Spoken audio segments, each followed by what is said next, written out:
আসসালামু আলাইকুম এভরিওয়ান, কেমন আছেন সবাই? আশা করছি অনেক ভালো আছেন। আলহামদুলিল্লাহ আমরা অনেক ভালো আছি।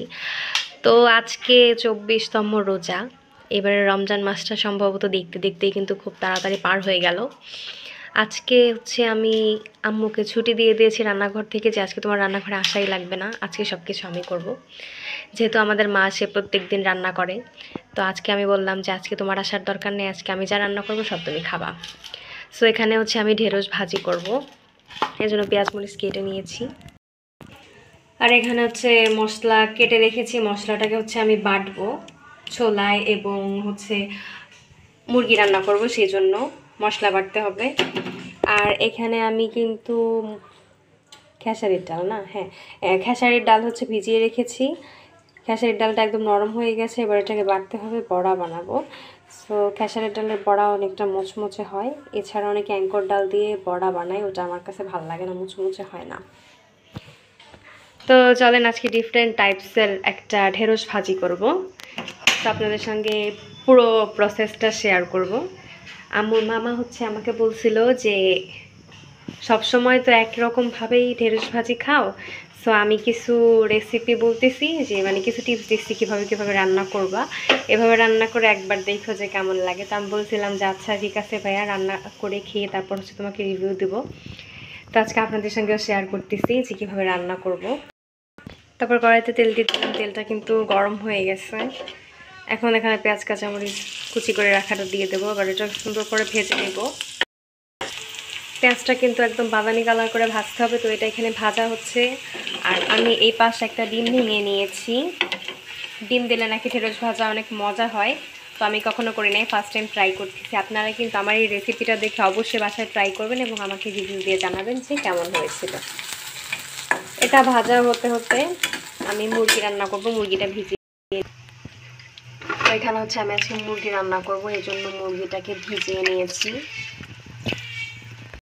এদিকে হচ্ছে এটা ভাজা হচ্ছে, তারপর এটা কিন্তু ভাজা হয়ে গেছে। এখন এখানে ডিমটা দিয়ে ভালোভাবে ঘুটে নেব, আর এখানে সামান্য একটু লবণ দিব যেন ডিমটায় হচ্ছে লবণটা লাগে। ডিমটা কিন্তু হয়ে গেছে, ঢেঁড়সটা দিব, ঢেঁড়সটাকে একটু নাড়াচাড়া করে দিলাম। এখন ঢেঁড়সের আন্দাজে হচ্ছে লবণ দিয়ে দিব, রোজার দিন আন্দাজ করে দিতে হবে, আর নইলে আবার বেশি হয়ে যাবে। তো এইটুকুই হয়তো হয়ে যাবে। আর এখানে হালকা একটু হলুদের গুঁড়ো দিয়ে দেবো, সামান্য একটু হলুদের গুঁড়া দিয়ে দিলাম। এখন এটাকে খুব ভালোভাবে নাড়াচাড়া করে চুলার আঁচটা কমিয়ে রাখতে হবে সিদ্ধ হওয়ার আগ পর্যন্ত। সিদ্ধ হয়ে গেলে আপনাদেরকে আমি দেখাচ্ছি। আস্তে আস্তে করে সিদ্ধ হতে হতে কিন্তু আমার ঢেঁড়সটা প্রায় একদম রান্না কমপ্লিট। দেখেন একদম ভিতরে তেল হচ্ছে চুপচুপ করতেছে। এই ভাজিটাই হচ্ছে আপনারা তেলটা একটু বেশি দিবেন, তাহলে কি খাইতে হচ্ছে বেশি মজা লাগবে। অবশ্যই সবাই ট্রাই করবেন। রান্নাটা দেখে মনে হচ্ছে যে অনেকটাই ওই মানে অনেকটা মজা হবে, একদম এক কথায় অসাধারণ। তবে এখন রোজা আছি, টেস্ট করে বলতে পারতেছি না। তো আমি ইফতারের পর হচ্ছে আমি খাবো, আর আপনারা কিন্তু অবশ্যই এটা বাসায় ট্রাই করবেন এবং আমাকে কমেন্টসে রিভিউ জানাবেন। আর এটা এই পাশে সিদ্ধ হতে হতে আমি কিন্তু মশলা বেটে মুরগির মাংসটা বসিয়ে দিয়েছি, মুরগিটা কিন্তু কষানো হচ্ছে। তো রোজার দিন যেহেতু, সেজন্য সব কিছুই অল্প অল্প রান্না করি,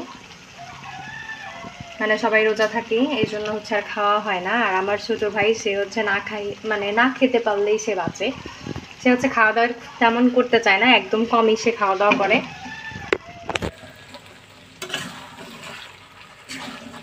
আর আজকে হচ্ছে আমি মাংসে কোনো রকম আলু দিব না, আর কোনো রকম পানিও দেব না। মাংসটা কষানোর পরে মাংস থেকে যে পানিটা বেরিয়ে যাবে, সেই পানিতেই হচ্ছে আজকে মাংস সিদ্ধ হবে। তো রান্না শেষে আমি ফাইনাল লুকটা আপনাদের সঙ্গে শেয়ার করে দেবো। আর এখন ইফতারের জন্য বাকি সব কিছু রেডি করতে হবে, ডাল টাল বাটতে হবে, সব কিছু রেডি করে তারপর হচ্ছে আপনাদেরকে বাকি।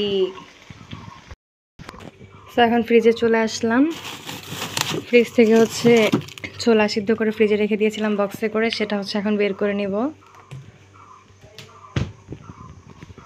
আমরা হচ্ছে প্রত্যেক দিন কিন্তু ছোলা সিদ্ধ করি না, একদিন সিদ্ধ করে তারপরে 4-5 দিনেরটা একসঙ্গে এভাবে বক্সে করে ডিপ ফ্রিজে সংরক্ষণ করে রাখি।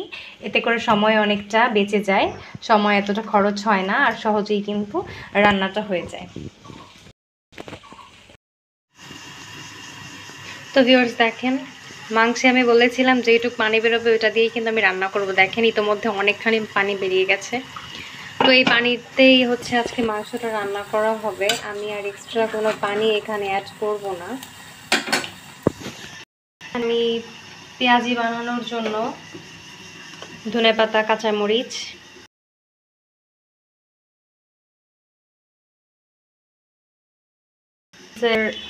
চপ বানাবো, এই জন্য মিস্টার নুডলসের একটা প্যাকেট নিয়ে নিয়েছি ম্যাজিক মশলা সহ। আর এখানে নুডলসের চপে দেওয়ার জন্য পেঁয়াজ, কাঁচামরিচ এবং ধনেপাতা কেটে নিয়েছি। আর এরই মাঝে অফ ক্যামেরায় আমি হচ্ছে কিন্তু ছোলাটা ভেজে নিয়েছিলাম।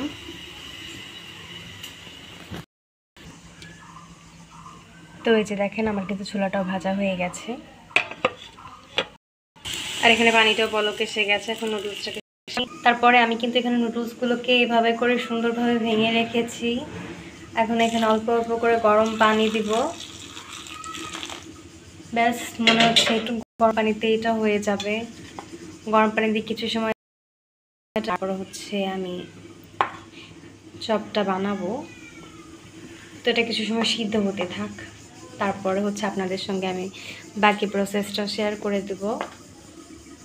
আর এটার মধ্যে যে মশলাটা ছিল মিস্টার নুডলস ম্যাজিক মশলা, এই মশলাটা হচ্ছে যখন এটাকে মাখাবো আমি পেঁয়াজ, মরিচ, ধনেপাতা এবং বেসন দিয়ে, তখন হচ্ছে তার মধ্যে মশলাটা দিয়ে দেবো। এতে করে ঘ্রাণটাও অনেক সুন্দর আসবে এবং খেতে অনেক মজা হবে। এদিকে কিন্তু সব কিছু রেডি। এখন হচ্ছে আমি বেগুনিগুলো ভেজে নিচ্ছি। বেগুনিগুলো কিন্তু অনেকটা ফুলকো ফুলকো হয়েছে, দেখেন আপনারা দেখেই কিন্তু বোঝা যাচ্ছে কতটা ফুলকো ফুলকো এবং ক্রিস্পি হয়েছে। সো আমার কিন্তু বেগুনি ভাজা শেষ হয়ে গেছে। এখন এই যে নুডলসের চপটা, এর পুরোপুরি প্রসেসটা আপনাদের সঙ্গে শেয়ার করি আমি। এই যে দেখেন, এটাকে সিদ্ধ করার পর কিন্তু এটা একদম এরকম ঝরঝরে টাইপের হয়ে গেছে। সো এখানে হচ্ছে আমি পরিমাণ মতো লবণ দিব, দেন হচ্ছে হালকা পরিমাণে মরিচের গুঁড়া জাস্ট কালার আসার জন্য, হালকা একটু হলুদ দিব, এটা হচ্ছে জাস্ট কালার আসার জন্য। যে হলুদ গুঁড়াটা দিয়ে দিয়েছি। তারপর এই যে নুডলসের সঙ্গে যে ম্যাজিক মশলাটা ছিল, মশলাটা আমি দিয়ে দিয়েছি। তারপর এখানে দিব কুচানো পেঁয়াজ, মরিচ, ধনিয়া পাতা। তো সবগুলো উপকরণ থেকে খুব ভালোভাবে মিক্সড করতে হবে। আর এখানে হচ্ছে আমি দিব বেসন। বেসনটা দেওয়ার ফলে এটা খুব আঠালোভাবে লেগে যাবে, কোনোভাবে কিন্তু নুডলসটা ছুটবে না। বেসন দিয়ে এবার এটাকে খুব ভালোভাবে মিক্সড করতে হবে। আমি পুরোপুরি মিক্সড করার পর আপনাদের সঙ্গে শেয়ার করব। তো এই যে হচ্ছে নুডলসটাকে একদম মাখানোর পরের লুক। আর তারপরে কিন্তু নুডলসগুলোকে ঠিক এভাবে করে শেপ দিয়ে নেবেন আমার মতো, আর তারপরে একদম ডুবো তেলে উল্টে পাল্টে ভেজে নেবেন।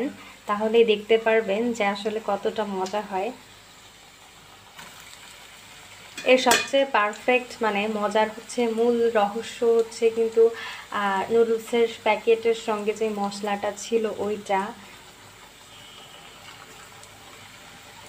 মশলাটার কারণে কিন্তু এটা বেশি মজা হয়।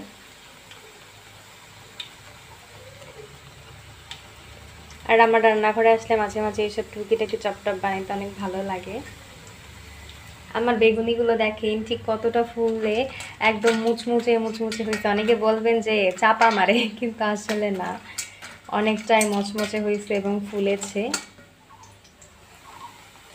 তো এই যে দেখেন, চুলার আঁচটা কিন্তু বাড়িয়ে আমি একদম মুচমুচে করে ভেজে নিয়েছি। এখন এটা থেকে তেলটা ছেঁকে নিচ্ছি। এভাবে করে ধরলে কিন্তু তেলটা খুব সুন্দরভাবে আলাদা হয়ে যাবে। আর এখন এই যে পেঁয়াজ, এটা ভেজে নিতে হবে, তাহলেই কিন্তু আমার আজকের ইফতারি শেষ হয়ে যাবে। তারপর ওই পাশে গিয়ে হচ্ছে শরবত করতে হবে, ফল কাটতে হবে। যেহেতু আজকে বলছি সব কাজ একা হাতে করবো, এজন্য আম্মুকে বলছি যে আজকে তুমি কিচ্ছু করবা না, আজান দিলে শুধু এসে ইফতারি করতে বসবা। তো আম্মু আবার বলতেছিল যে আজকে রান্নাঘরে যাইতেই দিচ্ছ না, রান্না শেষ হলে কি আমাকে খাইতে দিবা? তো আমি বলছি যে হ্যাঁ অবশ্যই, কেন দিব না, কারণ আমি তো তোমাদের জন্য রান্না করতেছি।